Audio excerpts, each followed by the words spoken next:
Growing up in Kentish Town was, for me, quite important. There was always music and people dressed with the, punk hair and stuff like that. You had people playing in pubs. You didn't just go to the pub to get wasted or whatever. We'd go as a family because there'd be people playing music there. When you see people playing up close and personal, it kind of fires you up and you want to go home and start playing as well. My mum and dad never put anything on us to do anything. My dad would go off to work in the day and do mastering, and as kids we didn't know what that meant. My dad comes from a big family in India and he would sing with his brothers and sisters. And it was the same for us growing up. So we'd all do that together. There'd be a guitar lying around and a banjo. Someone would start singing, someone would join in. It might have been shit sometimes, but then sometimes it was good, and it came out of that. Enjoying being a family, playing together and not worrying about all the other elements of like doing a show and stuff. We still sit together. We learnt playing piano that way. We've just developed from doing it. And we all have our own styles as well. But yeah, it just kind of happened. And really the band happened by accident just from doing that. We had a studio at my mum's house, which was up the road from here in Kentish Town, and we had some bits of stuff kind of strung together and we hit record and go, and that was that. And then we got this place in 2011, and it was a lot of work doing it up because it used to be an Indian restaurant. It was complete derelict shithole, and we turned it into this. It feels like more like home because it's our studio, but at the same time it feels like a proper studio, so you've got the best of both worlds. Lewis has always been into electronics since he was a little boy. It was what I enjoyed doing the most, was scrambling around with soldering irons and stuff until 4 in the morning, putting stuff together and trying to make it work. In the beginning, not knowing what I was doing. And then when we came to record our first album, we didn't have a studio back then. It was just like, okay, well, these are the songs that we've got. We've been asked to make a record, so how are we going to do it? And Lewis just got a tape machine. He was like, okay, let's use this. And he collected bits of equipment over the years and also built a lot of his own equipment as well. So really it was Lewis's passion that sort of started the studio. I built this console, so this was my design and build from scratch. Well, the first desk I had was, I literally just had like the faders and not much else. And then I just thought, well, I'll make one that does it all. I just wanted a sound where you could turn up the snare drum and it sounded good already.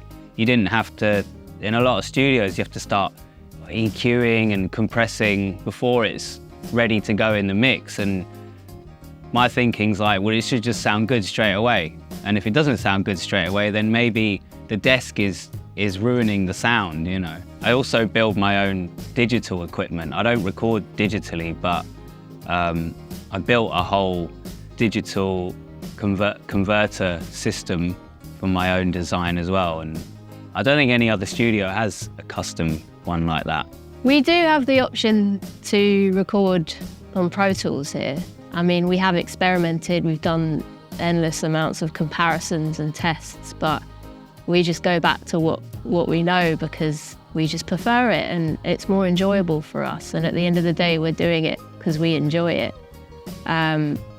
So that's why we do it the way we do it, in the analog way.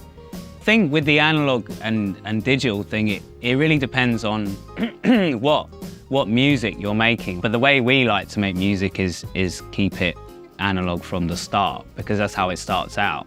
I think I like my electronics to be quite pure, but with modern record production, you do have to kind of, tart it up a bit more, because you can't have it sounding too raw. Usually when you're recording a band, you want to do it the best that you think it can sound, which is capturing that energy, which I don't think a computer can do, in my opinion. Go by what you hear. If you like it, then you go with it. Whether it's analog, digital, whatever, it's irrelevant. Because when your grandma hears it at home, she doesn't care about that. We just sort of built the studio for ourselves, really. And recording other bands just sort of happened naturally. We had friends and stuff who were like, oh yeah, you know, I got my stuff, want to record it. And you'd be like, oh yeah, we'll come in, we'll do it, you know. Through word of mouth, people said, oh, there's this cool studio, you know, let's go and record there. And then it just went from there. But still now it's not everyone, and I don't advertise. The people that have come and worked here have wanted to come and work here, and it's all been good, and it's all been a great mix of different bands and different music. And I wouldn't like to do back-to-back sessions week in, week out, you know. It would just be, I don't think I'd enjoy that. It has to be the right thing. So it makes the sessions a bit more special. The essence of a studio, I think, it's the people who are in it. I mean, every emotion happens here. And depending on those emotions, the studio feels different at different times. When people are arguing about a song, or, you know, you cut my fucking guitar solo out or whatever, the whole energy changes.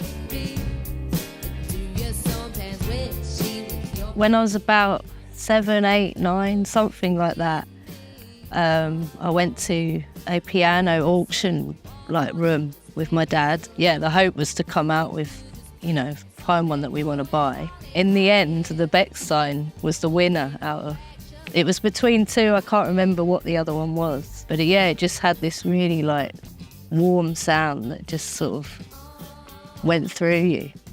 And it was like, yeah, that's the one. And then luckily we got it in the auction. And I think my dad had it in his studio for a while. And then it ended up in our living room. And the piano was always the centre piece of furniture in the house. In a studio, it's the same thing. The piano is is the heart of the live room. It's the thing that never changes. Drummers bring in drum kits and guitars come and go, but the piano is the thing that's is the mother. I think quite a lot of my songs are quite emotional, and I think that's to do with the sound of the piano, because it's got that emotion. It's a really good all-round piano. You can play poppy stuff on it. There's a lot of jazz people that love that piano as well. I think you know a good instrument when you can sit down it and you just wanna play it, enjoy it, rather than like, oh yeah, this is good. The piano has to give you the music. If you have to work it, then it's not good. It's like the girlfriend thing. You either just click and you get on and you want to spend time together and all of this, and then you want to spend your lives together. That's what the piano has to do, and you can't make that happen. Someone else might not like it, you know, they like something else, and that's what it is, man, you know, so. But everyone loves it. I think because I'm doing so much stuff, engineering, playing music, touring, the maintenance, there isn't one that I think is the best one. They all go hand in hand, and without one you don't have the rest. It's a bit like notes on the piano, you know, you don't have a favourite one, they only work all together. So maybe that.